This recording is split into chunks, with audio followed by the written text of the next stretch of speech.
Assalamu alaikum. Good evening to all of you.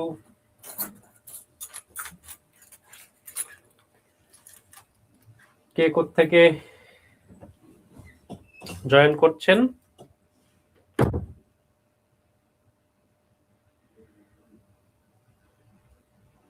একটু comment করেন আর ঠিকঠাক সাউন্ড শুনতে পাচ্ছেন কিনা। আমি কয়েক মিনিট পরে শুরু করলাম। আসলে আজকে ফার্মগেট থেকে আর কি আমাদের সারা দেশে সবগুলো ব্রাঞ্চে ফাউন্ডেশন ব্যাচের ওরিয়েন্টেশন হলো।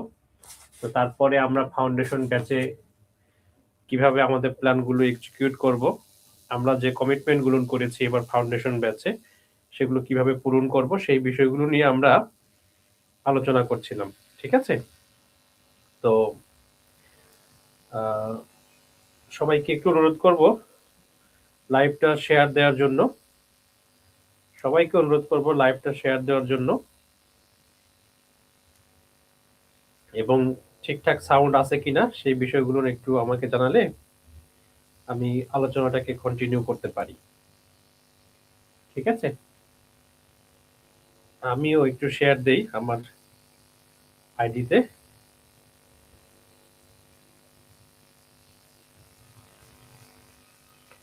সাম্প্রতিক আজকে অনেকগুলো টপিকই আলোচনা করব প্ল্যান করছিলাম, তবে বেশি আলোচনা করব ভেনেজুয়েলা নিয়েই আলোচনাটা করতে আমার আগ্রহ বেশি এবং শিক্ষার্থীদের দাবিও বেশি, ফলে ভেনেজুয়েলা নিয়ে বেশ কিছু আলোচনা হবে।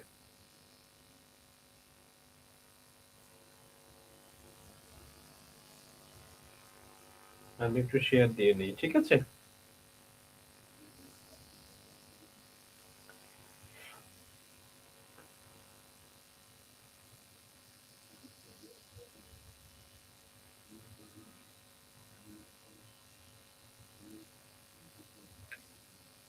ওকে, তাহলে সাউন্ড টাউন্ড যদি ঠিক থাকে আমি তাহলে আলোচনাটাকে এগিয়ে নিই। তবে একটু কমেন্ট করতে হবে কে কোত্থেকে জয়েন করছেন, এই কমেন্টটা একটু করতে হবে। ওকে,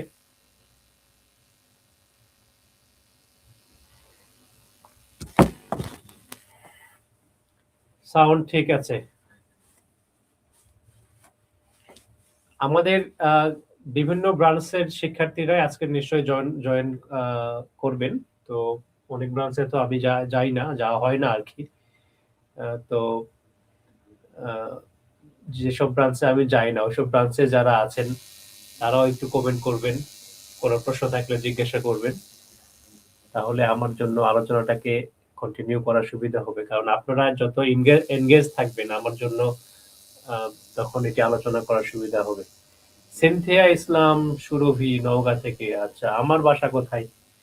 তুমি কি জানো সুরভি আমার বাসা কোথায়? ওকে, তাহলে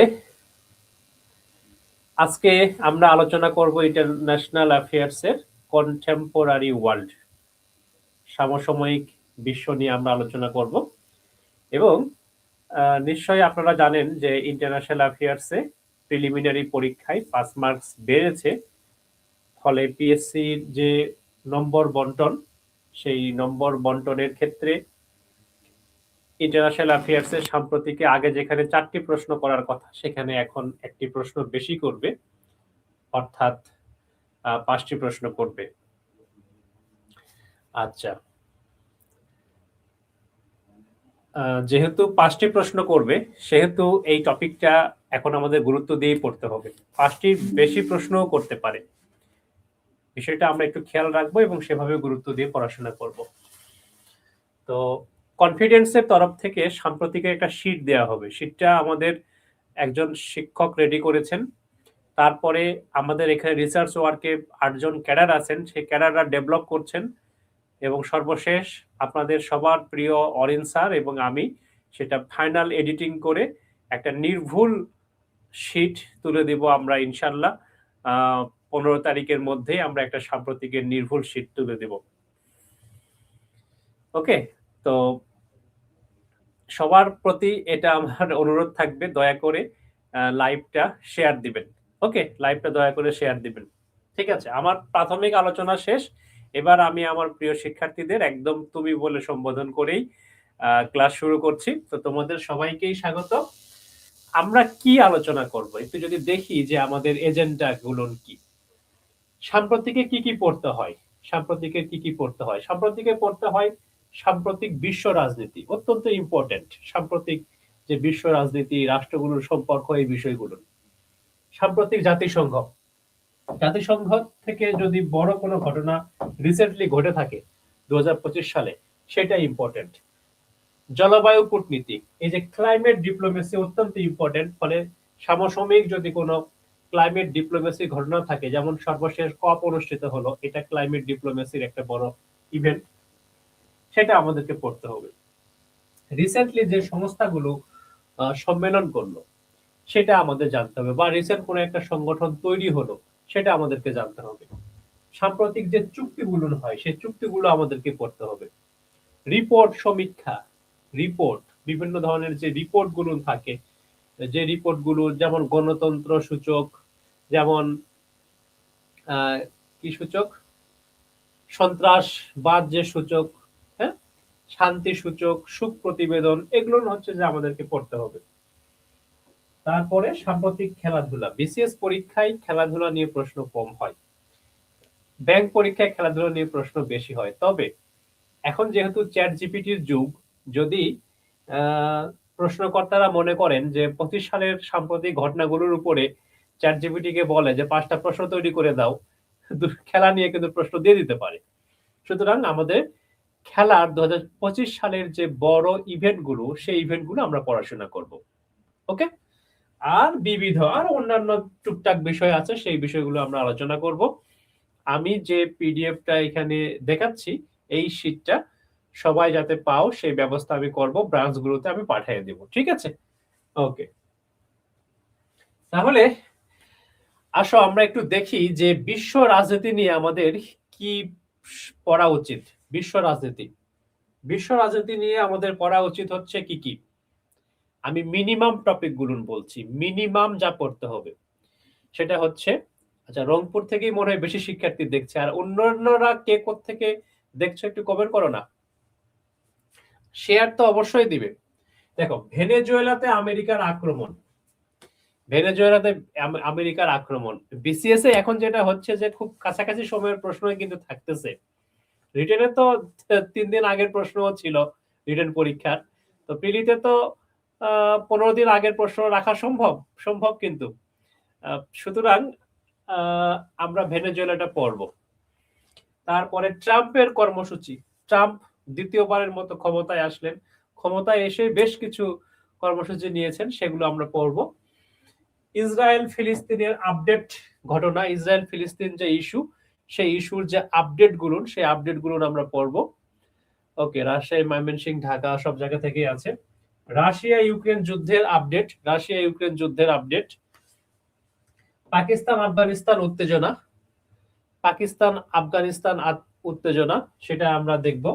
মিয়ানমার সংকট, সুদান সংকট, কম্বোডিয়া থাইল্যান্ড যুদ্ধ এবং সাম্প্রতিক চীন, এগুলো হচ্ছে আমাদের আজকের আলোচনার বিষয়। সবগুলো আলোচনা করতে পারবো না, কারণ কয়েক ঘন্টা সময় লেগে যাবে, আর আমি আজকে সকাল থেকে অফিস করছি, একটু টায়ার্ডও বটে। দেখা যাক কতক্ষণ আলোচনা করতে পারি এবং তোমরা কতক্ষণ ক্লাসে থাকতে পারো, সেটাও নির্ভর করছে, এবং কি পরিমাণ শিক্ষার্থী ক্লাসটি দেখে তার উপর নির্ভর করছে যে আজকে ক্লাসটি আমি কতক্ষণ কন্টিনিউ করব। তো সবার প্রতি এই জিনিসটা আমি বারবার বলছি, জয়েন করে যেটা করতে হবে সেটা হচ্ছে শেয়ার দিতে হবে। হ্যাঁ, ভেনেজুয়েলার উপর আক্রমণ, আমি এটা শিরোনাম করেছি যে ভেনেজুয়েলার উপর আমেরিকার নগ্ন হস্তক্ষেপ। আচ্ছা, একটা বিষয় হলো কি যে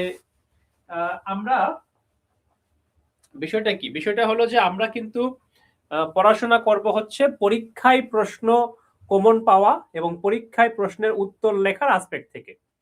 ঠিক আছে, পরীক্ষায় প্রশ্ন কমন পাওয়া এবং পরীক্ষায় প্রশ্নের উত্তর লেখার আসপেক্ট থেকে আমরা পড়ব। এর বাইরেও অনেক কিন্তু আলোচনা আছে, সেগুলো আমি অনেক সময় ফেসবুকেও লিখি, বিশেষ করে ফেসবুকে আমি ওই বিষয়গুলো লেখালেখি করি। বাট ক্লাস আর ফেসবুকের পোস্ট কিন্তু একরকম না, কিছু জিনিস থাকে একরকম। এখানে নিরেট শুধু পরীক্ষার উদ্দেশ্যেই পড়া, আর ফেসবুকে নিজস্ব আইডিওলজি, ফিলোসফি, সেগুলো প্রকাশের জন্য লেখা। ঠিক আছে, তো আমরা এখন যেটা পড়ব সেটা একদম পরীক্ষার জন্য ওকে। খুলনা থেকে, ওকে ঠিক আছে, খুলনা থেকে অনেকেই, গোপালগঞ্জ থেকে মিথি, ওকে। আচ্ছা, ভেনেজুয়েলার উপর আমেরিকার নগ্ন হস্তক্ষেপ আমরা দেখলাম। আক্রমণটা কবে হলো? এটা আমরা সবাই জানি, 3 জানুয়ারিতে, মানে গতকালকে এই আক্রমণটা হয়েছে। কি ঘটনা ঘটলো? আচ্ছা, এই অপারেশনটার নাম কি? Operation absolute resolve. যে অপারেশনটা আমেরিকা চালালো ভেনেজুয়েলাতে, সেই অপারেশনটার নাম হচ্ছে অপারেশন অ্যাবসোলুট রিজলভ। অ্যাবসোলুট রিজলভের আমরা কি বাংলা করতে পারি? করতে পারি যে দৃঢ় প্রত্যয়। দৃঢ় প্রত্যয়, অপারেশন দৃঢ় প্রত্যয়, মানে একদম এটা সফল করে ছাড়বে এরকম একটা অপারেশন। রাশেদ, এখানে কোনো পানি নাই, আমার তো পানি দরকার।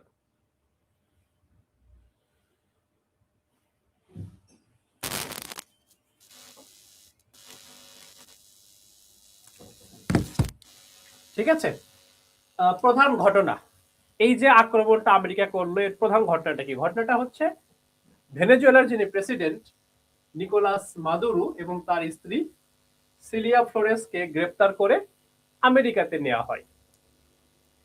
গ্রেপ্তার করে আমেরিকাতে নেওয়া হয়। মাদুরোর বিরুদ্ধে অভিযোগ কি? আচ্ছা, কি অবাক করা একটা ঘটনা না, যে একটা স্বাধীন সার্বভৌম দেশের প্রেসিডেন্টকে আমেরিকা থেকে সৈন্য এসে তুলে নিয়ে যাচ্ছে। আমেরিকা থেকে সৈন্য এসে প্রেসিডেন্টকে তুলে নিয়ে আমেরিকায় যাচ্ছে। একটা স্বাধীন সার্বভৌম দেশের প্রেসিডেন্টকে আমেরিকা তুলে নিয়ে যাচ্ছে। অভিযোগ কি? আমেরিকা কি অভিযোগ করছে? অভিযোগ হচ্ছে এই মাদুরো নির্বাচনে জালিয়াতি করেছেন, এই মাদুরো মানবাধিকার লঙ্ঘন করেছেন, এই মাদুরো নার্কো টেরোরিজম, মানে কি মাদক সন্ত্রাসের সঙ্গে জড়িত, এই মাদুরো ইকোনমিকে ধ্বংস করেছেন, ভেনেজুয়েলার ইকোনমিকে মাদুরো ধ্বংস করেছেন। তিনি নার্কো টেরোরিজমের সঙ্গে জড়িত, মাদক সন্ত্রাসের সঙ্গে জড়িত, আমেরিকায় তিনি মাদক পাচার করেন, তিনি মানবাধিকার লঙ্ঘন করেছেন, তিনি নির্বাচনে জালিয়াতি করেছেন, নির্বাচনে জালিয়াতি করেছেন। ওকে, তো এগুলো তিনি করেছেন, এগুলো তিনি করেছেন, তার দেশের লোকজন বুঝবে। বাট আমেরিকা কি করছে? আমেরিকা সেনাবাহিনী পাঠিয়ে তাকে ধরে নিয়ে আমেরিকায় চলে গেছে। আমেরিকার এখন পরিকল্পনা কি? আমেরিকার পরিকল্পনা হচ্ছে যে আমেরিকা এখানে টেম্পোরারি গভর্নেন্স, অর্থাৎ ভেনেজুয়েলাতে একটি অন্তর্বর্তীকালীন সরকার আমেরিকা প্রতিষ্ঠা করবে। অলরেডি একটা সরকার গঠিত সেখানে হয়েছে, অর্থাৎ যিনি ভাইস প্রেসিডেন্ট ছিলেন তিনি ভারপ্রাপ্ত প্রেসিডেন্ট হিসেবে দায়িত্ব নিয়েছেন। তারপরে ডোনাল্ড ট্রাম্প টুইটারে, ফেসবুকে ঘোষণা দিয়েছে যে অয়েল ইনফ্রাস্ট্রাকচার, ভেনেজুয়েলার যে তেল সম্পদ আছে তার উপর নিয়ন্ত্রণ নিবে আমেরিকা। এবং ইন্টারেস্টিং ব্যাপার, এই যে অ্যাটাকটা হলো, আমেরিকা অ্যাটাক করলো, এইটা করতে গিয়ে হিউজ অর্থ খরচ হয়েছে আমেরিকার। আমেরিকা সেই অর্থটা আদায় করবে এই তেল থেকে। আমেরিকা এটা ঘোষণা করছে যে যা খরচ খরচ আমরা করছি এটা করতে গিয়ে, আমরা ভেনেজুয়েলার মানুষকে তো রক্ষা করছি, কারণ মাদুরো তো খারাপ শাসক, এটা হলো আমেরিকার কথা। তো আমেরিকা ভেনেজুয়েলার মানুষকে যেহেতু একটা মহা ভয়ঙ্কর শাসন থেকে রক্ষা করলো, সেহেতু এইটা করতে গিয়ে আমেরিকা যা খরচ হয়েছে, এই খরচটা ভেনেজুয়েলার তেল বিক্রি করে তারা তুলবে। আর একটা কি লিগাল অ্যাকশন। লিগাল অ্যাকশনটা কি? মাদুরোর বিরুদ্ধে মামলা দেওয়া হচ্ছে নিউ ইয়র্কে, এবং নিউ ইয়র্কে তার বিচার করা হবে। বিচার করে তাকে একটা নিশ্চয় সাজা দেওয়া হবে, এই 20, 30, 40, 50, 100 বছর জেল দেওয়া হবে। ওকে,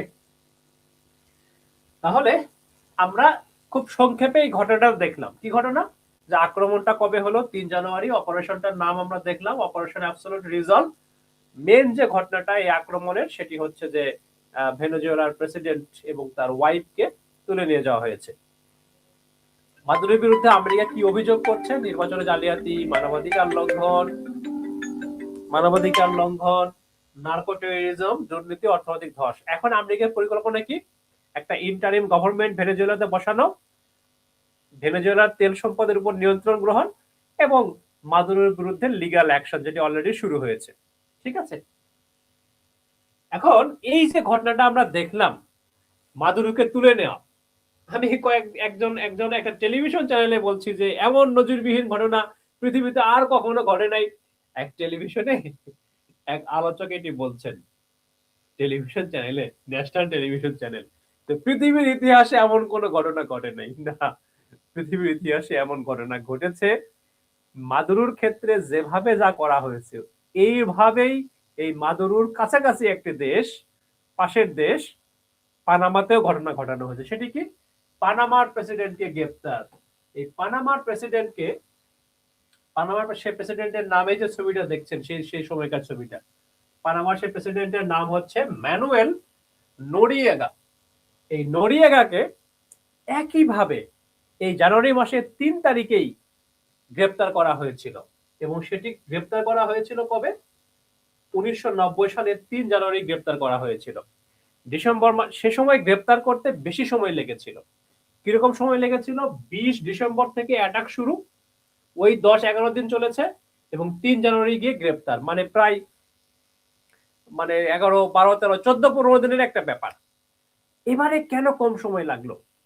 এবারে কম সময় কেন লাগলো সেই ব্যাখ্যাটা আমি কিন্তু আজকে দিব।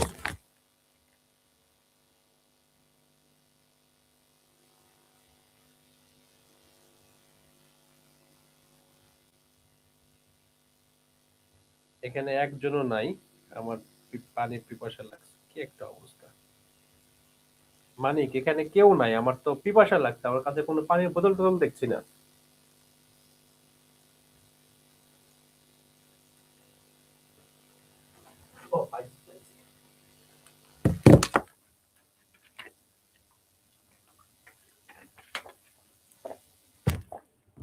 ওকে, তো এই যে পানামার প্রেসিডেন্টকে যে নিয়ে গেল, সে অপারেশনটার নাম ছিল অপারেশন জাস্ট কজ।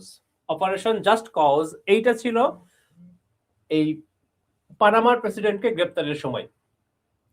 একই রকম ঘটনা, তাকে গ্রেপ্তার করে নিয়ে যায়। এখানে একটা ইন্টারেস্টিং ব্যাপার আছে, একটা লোককে গ্রেপ্তার করে নিয়ে গেছে, এর মধ্যে আবার ইন্টারেস্টিং ব্যাপার, সেটা কি জানো? এই পানামার প্রেসিডেন্ট নোরিয়েগা, অ্যাকচুয়ালি ওনার নাম নোরিয়েগা।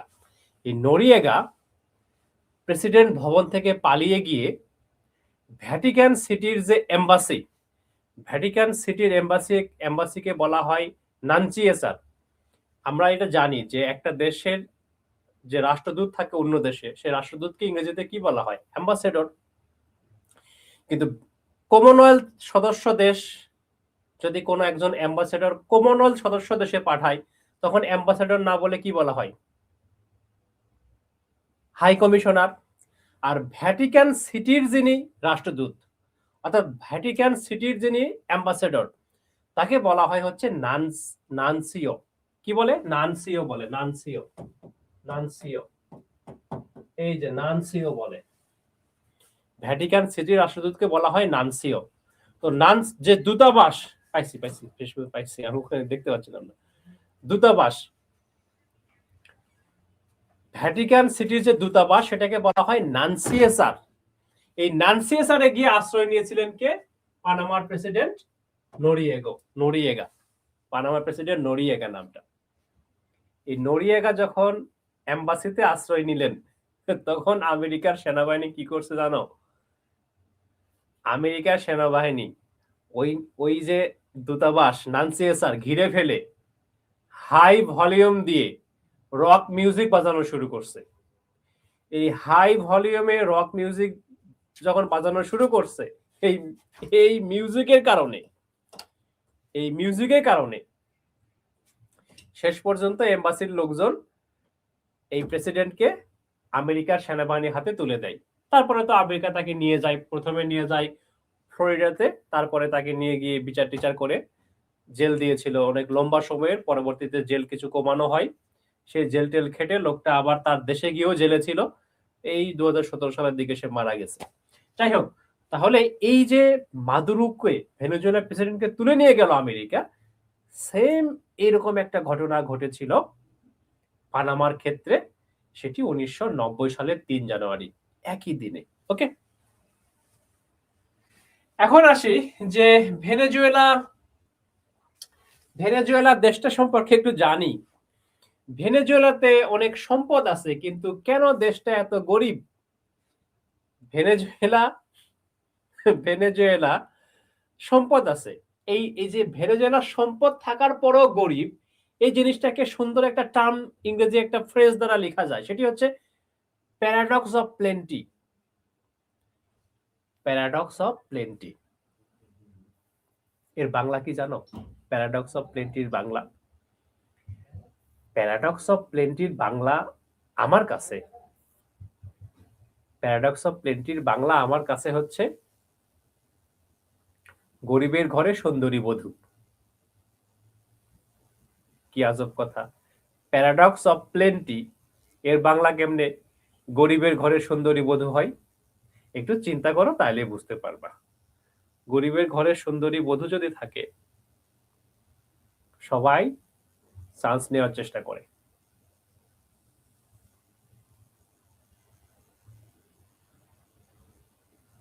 বুঝে গেল? ভেনেজুয়েলার অবস্থাটা হচ্ছে সেইটা। ভেনেজুয়েলাতে বিশ্বের সর্ববৃহৎ প্রমাণিত তেল মজুদ রয়েছে। বিশ্বের সবচেয়ে বেশি তেল মজুদ কোথায় রয়েছে? ভেনেজুয়েলাতে। ভেনেজুয়েলাতে প্রাকৃতিক গ্যাস রয়েছে, ভেনেজুয়েলাতে স্বর্ণের খনি রয়েছে, ভেনেজুয়েলাতে আরো অনেক সম্পদ রয়েছে। তো এত কিছু থাকার পরেও কেন ভেনেজুয়েলা গরিব? এত কিছু থাকার পরও কেন ভেনেজুয়েলা গরিব? গরিব তার কারণ হচ্ছে রিসোর্স কার্স। ওই সম্পদটা তাদের জন্য একটা অভিশাপ হয়ে দাঁড়িয়েছে। তারা সম্পদটাকে ঠিকঠাক মতো ম্যানেজ করতে পারে না। সম্পদ যেহেতু রয়েছে বড় শক্তির, তাদের সেখানে কি বড় শক্তির সেখানে প্রভাব থাকে, বড় শক্তির নজর থাকে, বড় শক্তির নানান রকম এখানে মেকানিজম করার চেষ্টা করে। ডাস্ট ডিজিজ, ডাস্ট ডিজিজ জানো কি? ডাস্ট ডিজিজ কি জিনিস? ওই শুধু প্রাকৃতিক সম্পদের উপর নির্ভরশীল থাকলে তোমার ইকোনমি যে কোনো সময় ধসে পড়বে। এটাকে ডাস্ট ডিজিজ বলা হয়। এরকম ঘটনা নেদারল্যান্ডসে ঘটেছিল। তো ডাস্ট ডিজিজ, এই যে ডাস্ট ডিজিজ জিনিসটা কি, এই যে রিসোর্স কার্স কি, প্যারাডক্স অফ প্লেন্টি কি, এই যে টার্মগুলান, এই টার্মগুলান আমি কনফিডেন্সে যে ফাউন্ডেশন ক্লাস এবার হবে সেই ক্লাসগুলোতে ব্যাখ্যা করব। ভাই, রিটেনে এখন যে প্রশ্ন হয়, প্রশ্ন কমন পড়বে না। তাহলে আমি যদি ইন্টারন্যাশনাল অ্যাফেয়ার্স অ্যানালাইসিস করতে শিখি, আমি যদি বিভিন্ন টার্ম শিখি, বিভিন্ন থিওরিজ শিখি, সেটা যদি ব্যবহার শিখি, তাহলে আমি বিভিন্ন প্রশ্নের উত্তর লিখে আসতে পারবো।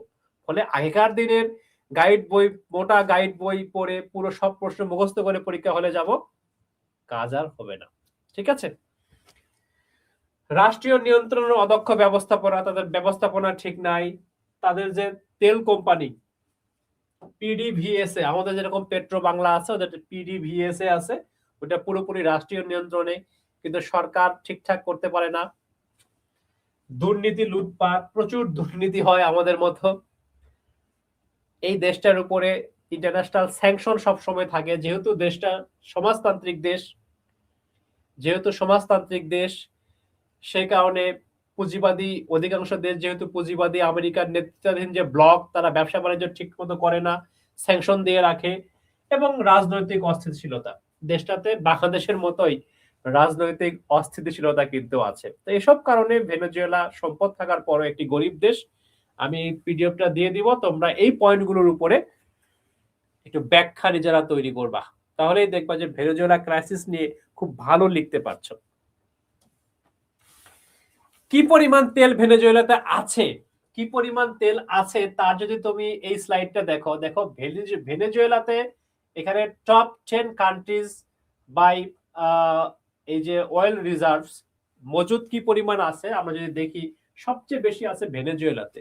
সেকেন্ড কিন্তু সৌদি আরব, ভেনেজুয়েলা 1 নাম্বার, সেকেন্ড সৌদি আরব, তারপরে ইরান, তারপরে কানাডা, তারপরে ইরাক, তারপরে ইউএই, তারপরে কুয়েত। তুমি বুঝতে পারতেছো? এই দেশগুলো যেগুলো নাম বললাম আমরা, ভেনেজুয়েলা প্রেসিডেন্টকে একদম তুলে নিয়ে গেল আমেরিকা। সৌদি আরবিয়া, সৌদি আরবিয়ার তো সিকিউরিটি সাজাই আমেরিকা। সৌদি আরবিয়া আমেরিকার যে সিকিউরিটি আমব্রেলা তার মধ্যে আছে। ইরান, এই যে নেক্সট টার্গেট হবে আমেরিকার ইরান। দেখবা যে ইরানের যিনি সর্বোচ্চ ধর্মীয় গুরু, নেতা, স্পিরিচুয়াল লিডার, এই যিনি আছেন আলী খামেনি, দেখবা যে আমেরিকা তুলে নিয়ে চলে গেছে। Next target Iran. কানাডা, দেখছো ডোনাল্ড ট্রাম্প দায়িত্ব নিয়ে এবার কি বললো, কানাডাকে 51তম অঙ্গরাজ্য বানাবো। আমেরিকার অঙ্গরাজ্য এখন 50টা, বলছে যে 51তম অঙ্গরাজ্য বানাবো। ইরাক, সাদ্দাম হোসেনকে 2003 সালে পতন ঘটিয়েছে মিথ্যা একটা অভিযোগ দিয়ে। ওকে, ইউএই, ব্যাপক মধুর দহরম মহরম সম্পর্ক, মানে তেল মজুদ যে দেশগুলো রয়েছে, একদম শীর্ষ যে দেশগুলা, এই দেশগুলোকে আমেরিকা বলছে হয় তুমি আমার সাথে আসো স্বেচ্ছায় স্বেচ্ছায়, তা না হলে আমি জোর করে আমার স্বার্থ উদ্ধার করব। অবস্থাটা এখন এইরকম, ঠিক আছে? তাহলে এই যে M A Rabiul Sarkar sir comment করছে অসাধারণ ক্লাস। আসলে এই যারা যারা এখানে আছো, স্যারে ক্লাস করছো কারা, একটু কমেন্ট করো তো। কি চমৎকার ইংরেজি ক্লাস নেন, হ্যাঁ, দুর্দান্ত টিচার ইংরেজির। ঠিক আছে, এই স্লাইডটা দিয়ে দিব, তোমরা একটু দেখে নিও কি পরিমাণ তেল আছে। 303 বিলিয়ন ব্যারেল তেল সেখানে আছে। আচ্ছা, ভেনেজুয়েলা আক্রমণে অন্তর্নিহিত কারণ, এই অন্তর্নিহিত কারণ খুব সংক্ষেপে আমি ফেসবুকে একটা পোস্ট দিয়ে ব্যাখ্যা করছি, তোমরা চাইলে ওটা পড়ে নিও, আমি আর সময় নষ্ট করছি না। মূলত আমেরিকা আমেরিকা সারা বিশ্বের উপর যে আধিপত্য প্রতিষ্ঠা করেছে, এক্ষেত্রে তাদের মেন উইপন হচ্ছে ডলার। এই ডলার হুমকিতে ডি ডলারাইজেশন ঘটছে সারা বিশ্বে, এবং ভেনেজুয়েলা যে তেল টেল বিক্রি করে সে ডলারে করে না। আমেরিকার এই ডলার দুর্বল হয়ে গেলে আমেরিকার ইকোনমি ধসে পড়বে, আমেরিকার রাজত্ব পৃথিবীতে থাকবে না, ফলে যে কোনো মূল্যে সে তার ডলারকে টিকে রাখতে চাইবে।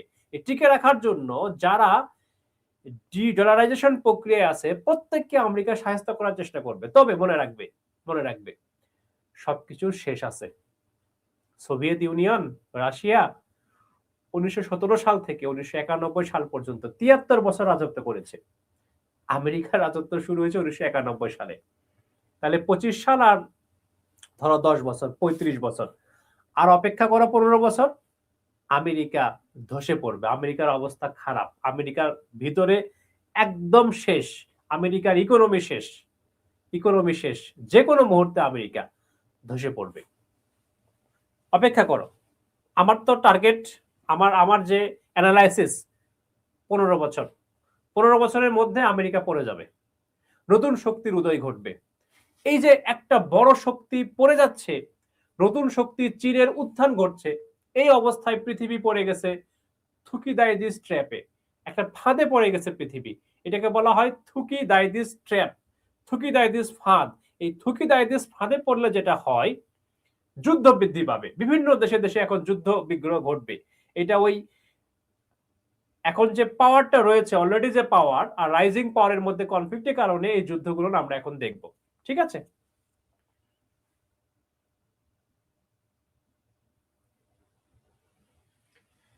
আচ্ছা, এবারে যে জিনিসটা সেটি হলো যে এইটা ইম্পর্টেন্ট রিটেনের ব্যাখ্যার জন্য, ভাইবার জন্য। সেটি কি? সেটি হচ্ছে ভেনেজুয়েলাতে ইউএস এর যে আক্রমণ, এই আক্রমণের আইনি দিকটা কি, মানে এইটা আইনের লঙ্ঘন কিনা, কিংবা এই আক্রমণের ক্ষেত্রে আমেরিকারই বা যুক্তি কি। আমি এটা নিয়েও একটা কথা বলেছিলাম যে ভাই, একটা চোর যদি চুরিও করে, এই চুরি করার যে তার বৈধ ছিল, তার পক্ষে সে একটা লজিক দাঁড় করাবে। ডাকাত যে ডাকাতি করে, সে ডাকাতির পক্ষে একটা লজিক দাঁড় করাবে। ঠিক আছে, তো আমরা একটু দেখব যে ভেনেজুয়েলাতে যে আক্রমণটা হলো,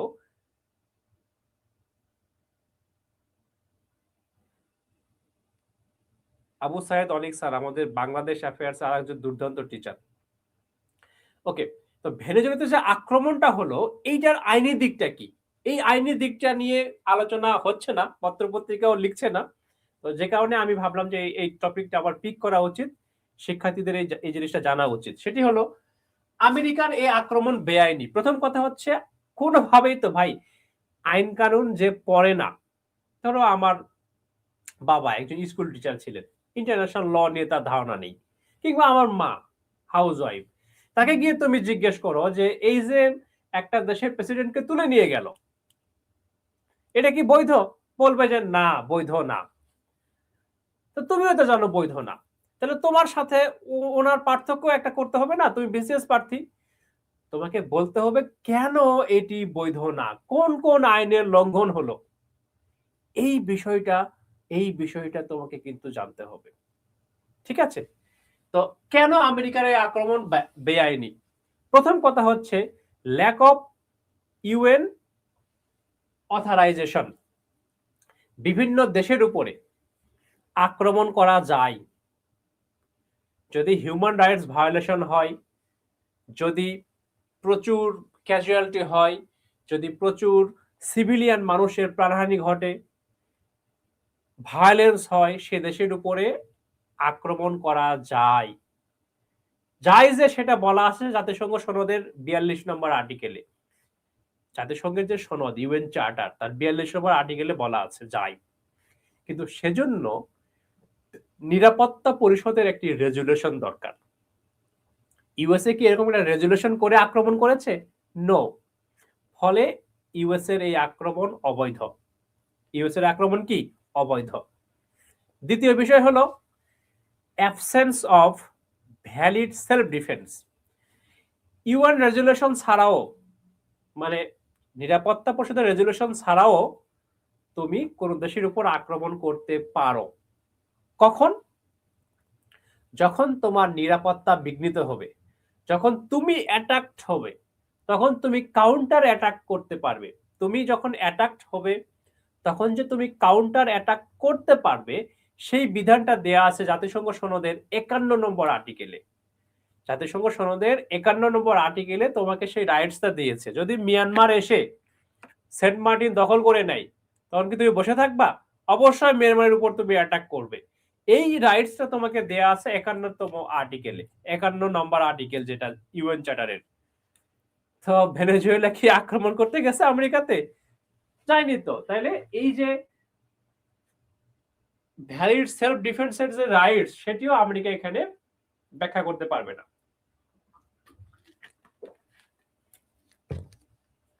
তৃতীয় বিষয় হচ্ছে এই আক্রমণের মধ্য দিয়ে ভায়োলেশন অফ সভারেন্টি, সার্বভৌমত্ব লঙ্ঘন হয়েছে। সার্বভৌমত্ব লঙ্ঘন করা অন্যায়। আচ্ছা, সার্বভৌমত্ব লঙ্ঘন করা যে অন্যায় আমি যে বললাম, সাধারণ মানুষও তো জানে অন্যায়। সাধারণ মানুষের সাথে আমি বিসিএস প্রার্থী, আমার পার্থক্য হবে কি? আমার পার্থক্যটা হচ্ছে আমি বলবো অন্য রাষ্ট্রের সার্বভৌমত্ব লঙ্ঘন করা অন্যায়, কারণ জাতিসংঘ সনদের 2-4 নম্বর আর্টিকেলে বলা আছে এটি অন্যায়। অর্থাৎ তুমি যদি কোনো দেশের উপর আক্রমণ করো, সেইটা জাতিসংঘ সনদের 2-4 নম্বর আর্টিকেলের লঙ্ঘন হয়। সেখানে টেরিটোরিয়াল ইন্টিগ্রিটির কথা বলা আছে, ভূখণ্ডগত অখণ্ডতার কথা বলা আছে। ঠিক আছে? তাইলে আমি আমেরিকার যে আক্রমণ বেআইনি, সেটা 3টা ল থেকে দেখালাম, 3টা ল, মানে 3টা আসপেক্ট থেকে দেখালাম যে কেন এটি অন্যায়। ঠিক, ওকে।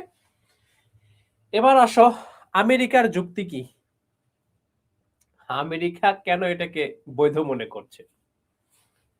একটা বিষয় হলো যে আমেরিকার প্রেসিডেন্ট মনে করছে, আমেরিকার প্রেসিডেন্টের সমর্থক ডোনাল্ড ট্রাম্পের যারা সমর্থক, তারা মনে করছে যে আমেরিকার যে সংবিধানে আর্টিকেল 2 নম্বর যে আর্টিকেল, সেই আর্টিকেলে প্রেসিডেন্টকে কিছু পাওয়ার দেয়া হয়েছে।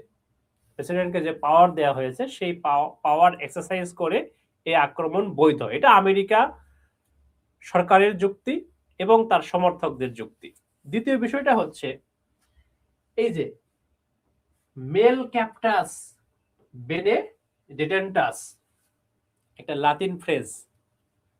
মেল ক্যাপটাস বেনে ডিটেন্টাস একটা লাতিন ফ্রেজ, মানে কি জানো?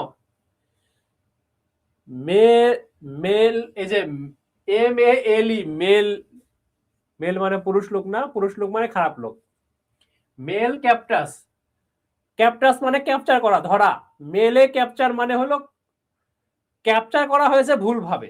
এখানে মেল মানে খারাপ ভাবে, ভুল ভাবে, রং ভাবে। বেনে ডিটেন্টাস, কিন্তু এই যে আটক রাখা হলো তাকে, এটা বৈধ। মানে ধরো একটা লোক খারাপ, প্রচন্ড খারাপ, এখন তাকে গ্রেপ্তার না করলে সে অনেক ধরনের ক্ষয়ক্ষতি করে ফেলতে পারে, অবৈধভাবে হলেও। তাকে গ্রেপ্তার করা বৈধ। এটা এটা এটা এটা এটা ইন্টারন্যাশনাল লর একটা ডকট্রিন। এইটা ইন্টারন্যাশনাল লর একটা ডকট্রিন। ডকট্রিনটা কি? মেলে ক্যাপটাস বেরে ডেটেন্টাস, এটা ল্যাটিন ফ্রেজ।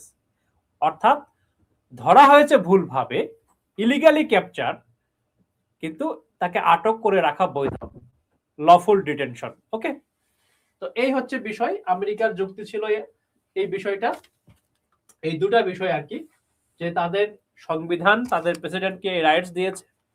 দ্বিতীয় বিষয়টা হচ্ছে ইন্টারন্যাশনাল লর একটা ডকট্রিন, যে ডকট্রিনটা হচ্ছে মেলে ক্যাপটাস বেরে ডেটেন্টাস।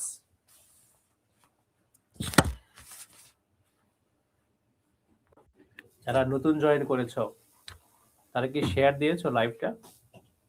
শেয়ার দাও, দ্রুত শেয়ার দাও। অনেক জোরে কথা বলছি তো, মানে সারাদিন ধরে অফিস করছি, মাথা পেন করা শুরু করছে।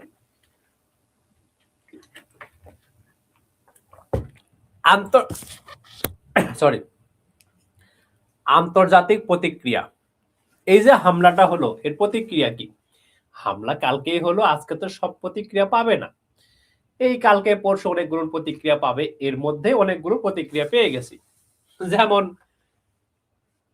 ইসরায়েল এই হামলাকে স্বাগত জানিয়েছে। শোনো, আমি কিন্তু ফুটবলে আর্জেন্টিনা সাপোর্টার ছিলাম, তবে আজকে থেকে বাদ। কেন বাদ? কারণ হচ্ছে আর্জেন্টিনা আমেরিকার পক্ষে বিবৃতি দিয়েছে, যেটা ভালো কাজ হয়েছে। ফলে তোমরা যারা যারা আর্জেন্টিনা সাপোর্টার আছো, আজকে থেকে আর্জেন্টিনা সাপোর্ট করা বাদ।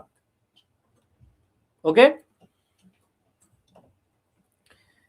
ভেনেজুয়েলার পক্ষে কে? ভেনেজুয়েলার পক্ষে রাশিয়া, ভেনেজুয়েলার পক্ষে চায়না, ভেনেজুয়েলার পক্ষে মেক্সিকো, ভেনেজুয়েলার পক্ষে ব্রাজিল। ফলে আজকে থেকে সবাই ব্রাজিলের সাপোর্টার হয়ে যাবা। যারা যারা আর্জেন্টিনার সাপোর্টার আছো, এই অন্যায় হামলা করছে এজন্য, হামলাকে সমর্থন দিচ্ছে জন্য সব আর্জেন্টিনার সাপোর্ট বাদ দিয়ে সাপোর্ট শুরু করবা কারে? ব্রাজিলকে। ওকে, জাতিসংঘের মহাসচিবের কিছু করার নাই বিবৃতি দেওয়া ছাড়া।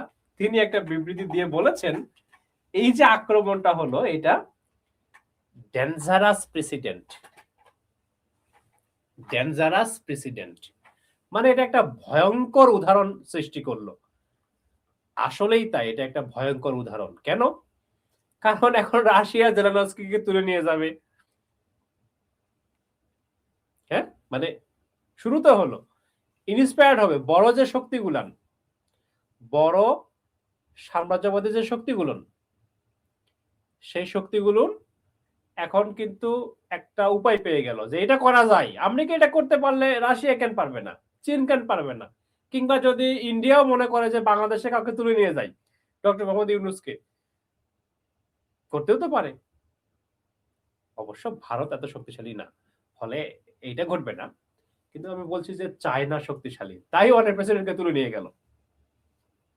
কিংবা ধরো রাশিয়া তুলে নিয়ে গেল জেলেনস্কিকে। ওকে, এমনটা কিন্তু ঘটতে পারে। আচ্ছা, এই যে এক্ষেত্রে একটা বলে রাখি,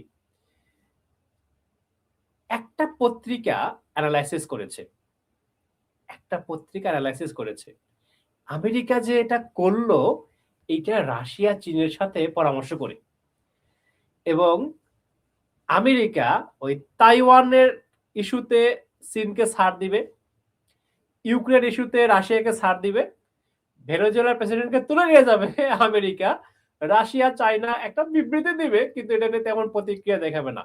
এরকম নাকি বলে কয়ে আলোচনা এই ঘটনাটা ঘটিয়েছে। এমন বিষয়টিও পত্রিকাগুলো অ্যানালাইসিসে বলেছে। আমি অবশ্যই বলছি বিদেশি পত্রিকার কথা, বাংলাদেশের না। ওকে, ভালোই ছেলেগুলো দেখছে তো।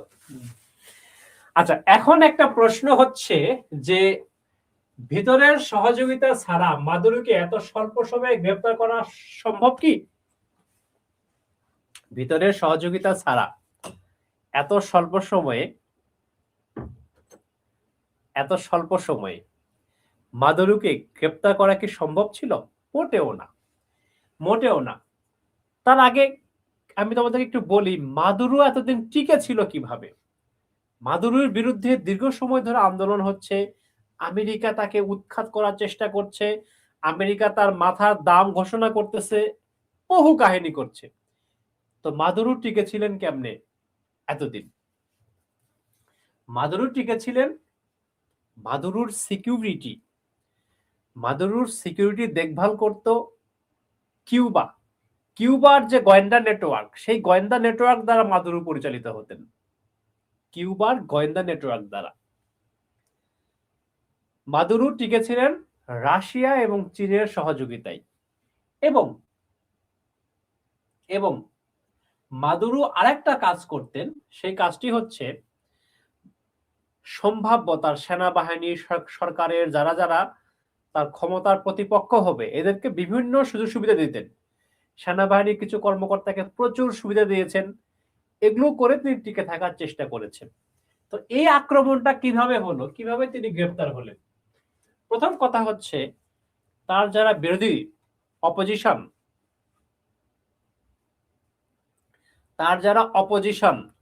এই অপোজিশনরা ব্যাপক আন্দোলন করেছে এই গত এক দশক ধরে ব্যাপক আন্দোলন করেছে। এই যেমন শান্তিতে তিনি নোবেল পেলেন, তিনি কি বলছেন? স্বাধীনতা ফিরে এসেছে। হ্যাঁ, ভেনেজুয়েলাতে নাকি স্বাধীনতা ফিরে আসছে। একটা স্বাধীন সার্বভৌম রাষ্ট্রের প্রেসিডেন্ট হোক না খারাপ প্রেসিডেন্ট, হ্যাঁ, অন্য একটা দেশ যখন এসে তুলে নিয়ে যাচ্ছে, সেটাকে আমি সমর্থন করছি এবং বলছি যে আমরা স্বাধীন হয়ে গেলাম। বলো, ইনি হলেন শান্তিতে নোবেল বিজয়ী।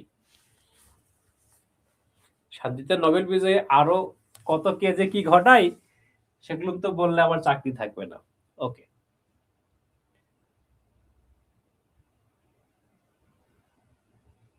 হ্যাঁ, এই যে ফেডারেল বিউটি শব্দ বলেছিলাম, রাইট, তাই জন্য মনে আছে। গুড গুড গুড, তার মানে তুমি আমার লেখা ভিডিও দেখো, থ্যাংক ইউ। আচ্ছা, গ্রেপ্তার করা সম্ভব হলো কারণটা হচ্ছে একটা ব্যাকগ্রাউন্ড তৈরি করেছিল অপোজিশন পার্টিগুলো। তারপরে কি, আমেরিকার কাছে সুনির্দিষ্ট ইন্টেলিজেন্স ছিল। সুনির্দিষ্ট কি ইন্টেলিজেন্স ছিল? প্রেসিডেন্সিয়াল গার্ড নিষ্ক্রিয় করা, প্রেসিডেন্টের মাদুরোর যে নিরাপত্তা যারা ছিল এদেরকে নিষ্ক্রিয় করা, এবং দ্রুত এক্সফিল্ট্রেশন মানে উদ্ধার পথ খুব দ্রুত তৈরি করা এবং নিয়ে চলে যাওয়া। এখানে একটা ঘটনা হচ্ছে, আমেরিকা কিন্তু এই অল্প সময়ে যে এটা করতে পারলো, আগের যে অপারেশন গুলো তারা এত অল্প সময়ে করতে পারে নাই। এই অপারেশনের ক্ষেত্রে তারা প্রযুক্তিকে খুব ভালোভাবে ব্যবহার করেছে, টেকনোলজি। এই যে দেখো, আমি যদি একটু প্রক্রিয়া দেখাই, একটা প্রক্রিয়া যদি তোমাকে দেখাই, যে প্রথমে যে কাজটি আমেরিকা করেছে সেটি হচ্ছে, গত আগস্ট মাস থেকে ভেনেজুয়েলার ভিতরে মোতায়েন ছিল সিআইএর একটি গোপন দল। আমেরিকার যে গোয়েন্দা সংস্থা সিআইএ নিয়ে একটু পরে আলোচনা করছি। সিআইএর একটা দল আগস্ট মাসে ভেনেজুয়েলাতে কাজ শুরু করছে, কি সাংঘাতিক ব্যাপার। দ্বিতীয় বিষয় হলো, মাদুরো কখন খান, কি খান, তার পোষা প্রাণী কি কি আছে, পোষা প্রাণীরা কোন রূপে থাকে, কিভাবে ঘুমায়, কি কি করে, সকল তথ্য আমেরিকা সংগ্রহ করছে। এরপরে ভেনেজুয়েলা উচ্চপদস্থ সামরিক কর্মকর্তাদেরকে ম্যানেজ করেছে। আমেরিকা ভেনেজুয়েলার উচ্চপদস্থ সামরিক কর্মকর্তাদের কি ম্যানেজ করেছে। ওই খ্রিসমাসের আগেই, ডিসেম্বরের 20 তারিখ এরকম সময়ের দিকেই ট্রাম্প অনুমোদন করে দিয়েছে যে তোমরা অ্যাটাকটা করো। কিন্তু ওই সময় আবার ওয়েদার খারাপ ছিল জন্য অ্যাটাকটা করেনি। এবং অভিযান পরিচালনা করা হয় অন্যতম নিখুঁত বাহিনী ডেল্টা ফোর্সের কমান্ডারদের দ্বারা। ডেল্টা ফোর্সের কমান্ডাররা নিখুঁতভাবে অভিযানটি পরিচালনা করে, টেকনোলজি ব্যবহার করে, অবস্থান নির্ণয় করে, আকাশ প্রতিরক্ষা ব্যবস্থাকে ভেঙে দিয়ে স্বল্প সময়ের মধ্যে তারা আসলো, প্রেসিডেন্টকে তুলে নিল, জাহাজে উঠালো, জাহাজে করে নিয়ে গেল কিউবাতে, কিউবা থেকে বিমানে করে নিয়ে গেল নিউ ইয়র্কে।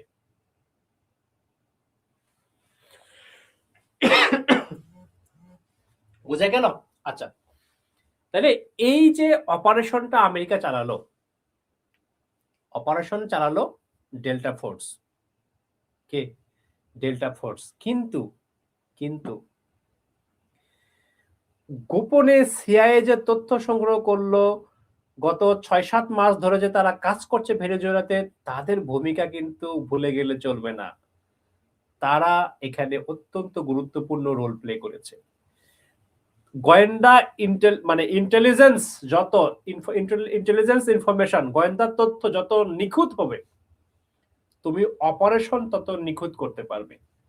ফলে এই সিআইএ এন্ড ডেল্টা ফোর্স, এই দুটা প্রতিষ্ঠান সম্পর্কে জানা থাকা ভালো। এটা বিসিএস প্রিলির প্রশ্নের জন্য গুরুত্বপূর্ণ, ভাইভা প্রশ্নের জন্য গুরুত্বপূর্ণ। সিআইএ কত সালে প্রতিষ্ঠিত? 47 সালে। হ্যারি এস ট্রুম্যান, ওই যে ট্রুম্যান ডক্ট্রিন যিনি দিয়েছিলেন, সেই ট্রুম্যান ডক্ট্রিন দিয়েছিলেন তিনি, এটা প্রতিষ্ঠা করেন। এটা বিভিন্ন দেশে এই যে কু হয়, গণ অভ্যুত্থান, তারা এখানে সহযোগিতা করে। বিভিন্ন দেশের সরকার পরিবর্তনে তারা এখানে সহযোগিতা করে।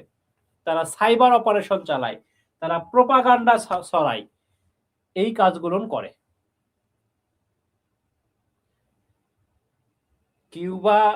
কিউবাতে সরকার সমাজতান্ত্রিক, কিন্তু সব মানুষ কি আদর্শিকভাবে সমাজতান্ত্রিক? না। কিউবাতে ডানপন্থার উত্থান ঘটেছে। কিউবাতে ডানপন্থী অনেকগুলো সংগঠন রয়েছে যারা আমেরিকার সাথে রিলেশন স্থাপন করেছে। আচ্ছা, ডেল্টা ফোর্সটা 77-এ প্রতিষ্ঠিত হয়। তোমরা একজন প্রেসিডেন্টের নাম নিশ্চয় জানো, সেটি হচ্ছে জিমি কার্টার। এই জিমি কার্টার ডেল্টা ফোর্স গড়ে তোলেন 1977 সালে। ঠিক আছে, এটা মার্কিন সেনাবাহিনীর বিশেষ একটি ইউনিট। এদের কাজ কি? এরা এই কাউন্টার টেরোরিজম করে, সন্ত্রাস বিরোধী অপারেশন গুলো চালায়। এইচভিটি হত্যা, এইচভিটি মানে হাই ভ্যালুয়েবল যে পারসন, তাকে হত্যা করে। হাইলি ভ্যালুয়েবল টার্গেট, তাকে হত্যা করে। জিম্মি উদ্ধার, এসব কাজ করে হচ্ছে এই ডেল্টা ফোর্স। অত্যন্ত দক্ষ। তাহলে সিআইএ এবং ডেল্টা ফোর্স, এইটা আমরা একটু জেনে রাখবো। ওকে, ভেনেজুয়েলা ব্যাপারে আমার আলোচনা এই পর্যন্তই। তাহলে ভেনেজুয়েলা নিয়ে কি আলোচনা করলাম? প্রথমত ভেনেজুয়েলাতে কি ঘটছে সেটা আলোচনা করলাম। ভেনেজুয়েলার আগে পানামাতে এরকম ঘটনা ঘটেছে সেটা আলোচনা করলাম। তারপরে ভেনেজুয়েলা সম্পদশালী কিন্তু গরিব, কেন সেটা ব্যাখ্যা করলাম। ভেনেজুয়েলাতে এই আক্রমণের অন্তর্নিহিত কারণ কি সেটা নিয়ে কথা বলেছি। ভেনেজুয়েলাতে আক্রমণের আইনি দিক সেটা বিশ্লেষণ করেছি। ইন্টারন্যাশনাল যে রিয়াকশন ওভার দিস ইস্যু সেটা নিয়ে আলোচনা করেছি। কিভাবে সম্ভব হলো এই আক্রমণ, সেই বিষয়টি নিয়ে কথা বললাম।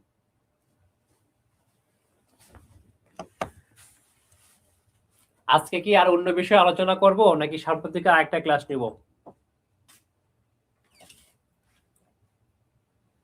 এই পর্যন্তই থাক।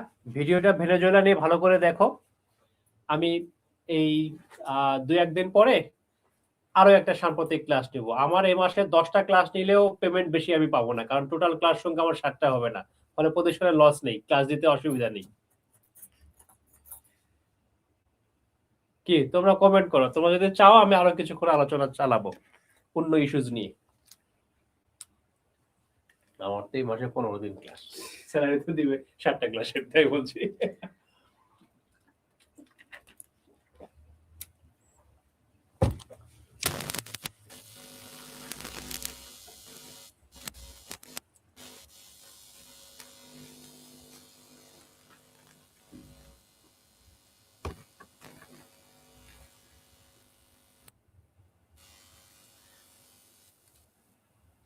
আচ্ছা, সেটাই ভালো। আমি শুধু ডোনাল্ড ট্রাম্প আবার ক্ষমতায় এসেছেন, আমি শুধু ডোনাল্ড ট্রাম্পকে নিয়ে একটু আলোচনা করে আজকে ছেড়ে দেই, আরেকটা ক্লাস আমি নিব। ওই অন্যান্য অনেকগুলো ইস্যুস আছে, এখানে কেবল আমি 12টা স্লাইড গিয়েছি, এখানে আরো 20টার মতো স্লাইড আছে। আমি শুধু ডোনাল্ড ট্রাম্পকে নিয়ে একটু আলোচনা করি। ডোনাল্ড ট্রাম্পের এই ছবিটা কেমন লাগছে?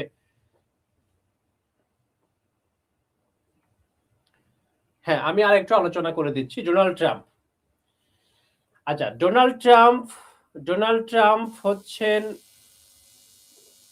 আমেরিকার 45তম প্রেসিডেন্ট এবং 47তম প্রেসিডেন্ট। তিনি আবারও দায়িত্ব গ্রহণ করেছেন। তো এই ডোনাল্ড ট্রাম্প দায়িত্ব নিয়ে 2025 সালে জানুয়ারি মাসে 3টা গুরুত্বপূর্ণ ডিসিশন নিয়েছে। আমি যদি কিছু নির্বাহী আদেশের কথা দেখি, নির্বাহী আদেশ এবং ঘোষণা, সেটা কি? ট্রাম্প আগের বার যখন ক্ষমতা এসেছিল তখনও যেটি ঘটেছিল, আরব ইসরায়েল আজকে না, ওইটা একটু ডিটেল আলোচনা করব, তো একটু বড় সময় নিয়ে আলোচনা করব। আচ্ছা,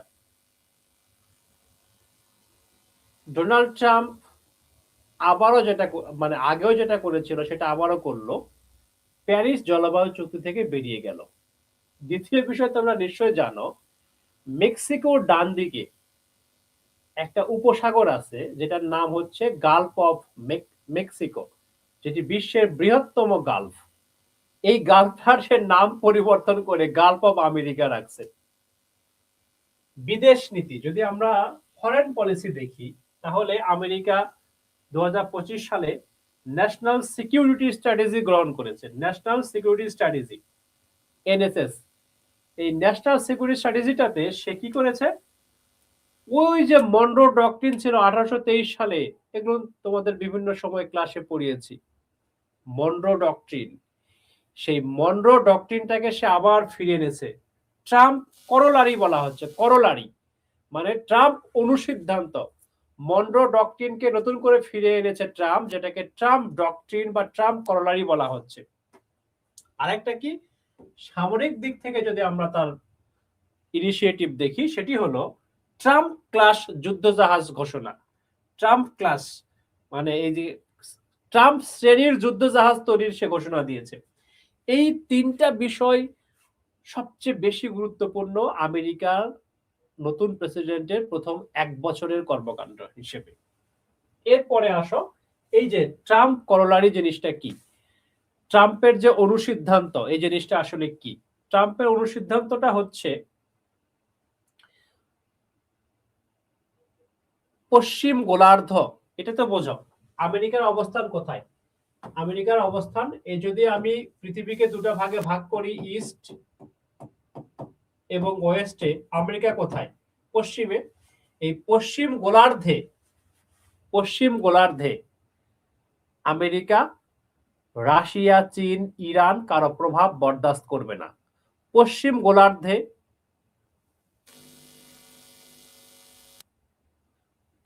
গোলার্ধে আমেরিকা, রাশিয়া, চীন, ইরান কারো প্রভাব বরদাস্ত করবে না।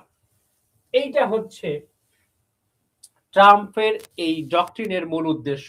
সেক্ষেত্রে সে কি করছে, সে বলছে যে ওয়েস্টার্ন হেমিস্ফিয়ার প্রায়োরিটি, তার কাছে প্রায়োরিটি পাবে পশ্চিম হেমিস্ফিয়ার, মানে দক্ষিণ আমেরিকা, এই যে ভেনেজুয়েলা, দক্ষিণ আমেরিকা, উত্তর আমেরিকা, ওই যে লাতিন আমেরিকা যে অংশটা, এইখানে একমাত্র আমেরিকার প্রভাব থাকবে, এটা সে ঘোষণা দিয়েছে। দ্বিতীয় কি, চায়না কন্টেইনমেন্ট, যে কোনো মূল্যে চায়নাকে প্রতিহত করা হবে। তৃতীয় কি, security first, America security first, এইটা ঘোষণা দিয়েছে। এর ফলে ওই যে মাদক, তারপরে অবৈধ অভিবাসন, এগুলোকে খুবই সিরিয়াসলি নিয়েছে ডোনাল্ড ট্রাম্প। আমেরিকায় যাওয়া কিন্তু এখন বেশ কঠিন হয়ে যাচ্ছে, বিশেষ করে যদি তুমি মুসলিম দেশের নাগরিক হও, তোমার জন্য খুবই কঠিন হচ্ছে আমেরিকায় যাওয়া। ট্রান্সেকশনাল ডিপ্লোমেসি মানে হচ্ছে, এটাই হওয়া উচিত, লাভ ক্ষতি দিয়ে, মানে কূটনীতি বিষয়টাকে নির্ণয় করা, লাভ ক্ষতি দিয়ে, রিলেশন বিষয়টাকে লাভ ক্ষতি দিয়ে নির্ণয় করা। তুমি কারোর সঙ্গে রিলেশনে যাচ্ছ, কেন যাচ্ছ এটা তোমাকে আগে থেকে বোঝা দরকার।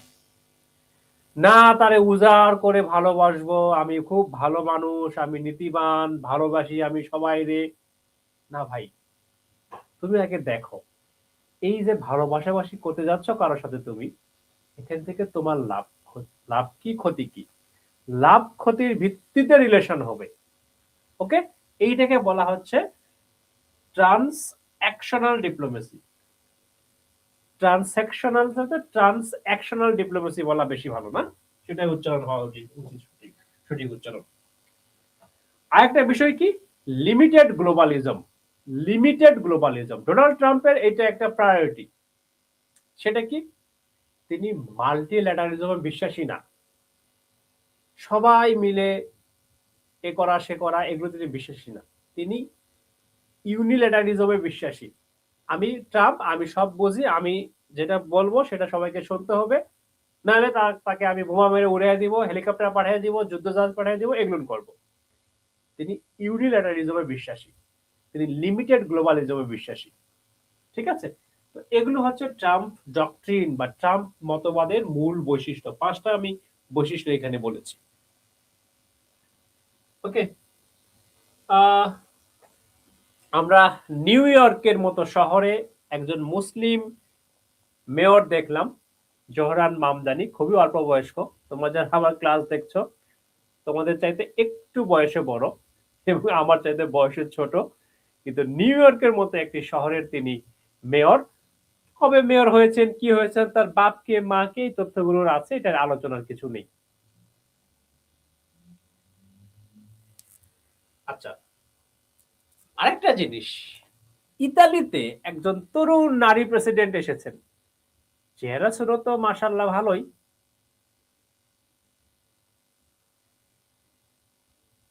সুকান্ত নাথ, ভেনেজুয়েলা ইস্যুতে জাতিসংঘ প্রত্যক্ষ কোনো অ্যাকশন কেন নিচ্ছে না? আমেরিকার বিরুদ্ধে কোনো আইনি কি বাধা আছে? অবশ্যই আছে। জাতিসংঘ ব্যবস্থা নিতে গেলে সিকিউরিটি কাউন্সিলে রেজলিউশন পাস হতে হবে। 5 জানুয়ারি সিকিউরিটি কাউন্সিলে বৈঠক, রেজলিউশন কি নেওয়া হয় দেখি, সেখানে তো আমেরিকা ভেটো দিবে, ফলে খুব শক্ত কোনো ব্যবস্থা নেওয়ার আইনি এখতিয়ারই জাতিসংঘের নেই। ইতালির প্রেসিডেন্ট মেলোনি, এই মেলোনি দায়িত্ব নিয়ে তিনি কিন্তু বেশ কিছু কাজকর্ম করছেন, যেটাকে মেলোনি ডক্ট্রিন বলা হচ্ছে, মেলোনি ডক্ট্রিন। তো এই যে মেলোনি ডক্ট্রিন, এই ডক্ট্রিনটার মূল বৈশিষ্ট্যগুলো কি? মেলোনি ডক্ট্রিনের মূল বৈশিষ্ট্য হচ্ছে আটলান্টিসিজম। রোমান্টিসিজম আছে না, এটা হচ্ছে আটলান্টিসিজম। মানে কি, মানে হচ্ছে ট্রান্স আটলান্টিক রিলেশন, অর্থাৎ আটলান্টিকের দুপারের দেশগুলোর মধ্যে রিলেশনটা জমজমাট রাখতে হবে। ইউএস এর সাথে ন্যাটো, মানে ইউএসএ ন্যাটোর সাথে ইউরোপের যে অ্যালাইনমেন্ট, এই অ্যালাইনমেন্টটা বজায় রাখতে হবে, এইটা হচ্ছে আটলান্টিসিজম। দ্বিতীয় বিষয় হচ্ছে প্রোঅ্যাক্টিভ ইউ রিয়ালিজম, অর্থাৎ প্র্যাগমেটিক ইউ রিয়ালিজম, ইউকে আরো বেশি প্র্যাগমেটিক করে তোলা। তৃতীয় বিষয় হচ্ছে মেডিটারেনিয়ান ডক্ট্রিন, ভূমধ্য সাগরের নিচের দিকে অর্থাৎ উত্তর আফ্রিকার দিকে ইতালির প্রভাব বাড়ানো। তারপরে হার্ডলাইন মাইগ্রেশন পলিসি, ইতালিও কিন্তু খুবই কঠোর মাইগ্রেশন পলিসি করছে। আগে বাংলাদেশে প্রচুর মানুষ ইতালিতে খুব ইজিলি যেত, সেটা এখন পারবে না।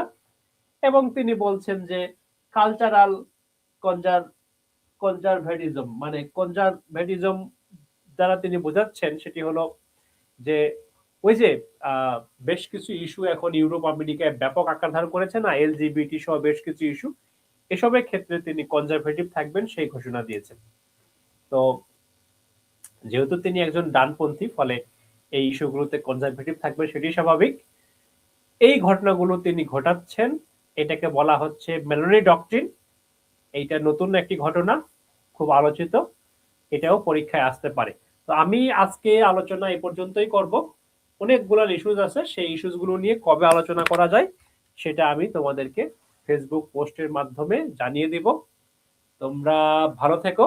আর ভেনেজুয়েলা নিয়ে বা আজকে আলোচনা নিয়ে কোনো যদি প্রশ্ন তোমাদের থাকে সেটা করতে পারো, আমি তোমাদের জবাব দিব।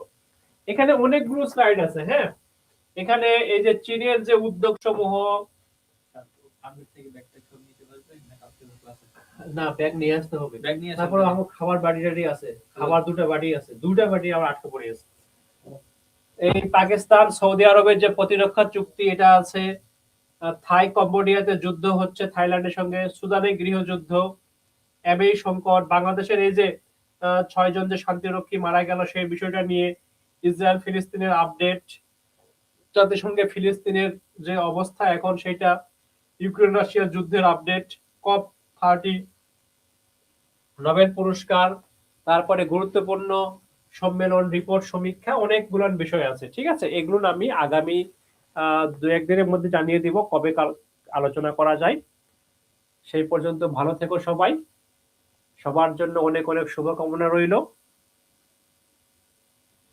আমি তাহলে বিদায় নিচ্ছি আজকে। কোনো প্রশ্ন আছে?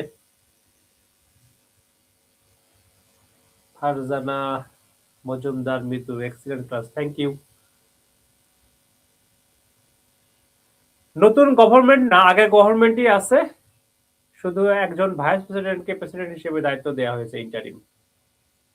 হ্যাঁ, পিডিএফটা আমি এই যে ক্লাস যখন আরেকটা নিয়ে ফেলবো তারপরেই পিডিএফটা আমি এটা ওপেন করে ফেসবুকে আপলোড দিব। আব্দুল্লাহ নোমান, অসাধারণ class, thank you very much. আচ্ছা, প্রশংসা ছাড়া হয়তো আর কোনো প্রশ্ন নেই, তাহলে তোমরা প্রশংসা করতে থাকো। আমি আজকে বিদায় নিচ্ছি, ভালো থেকো সবাই, সবার জন্য অনেক অনেক দোয়া রইল। Good night.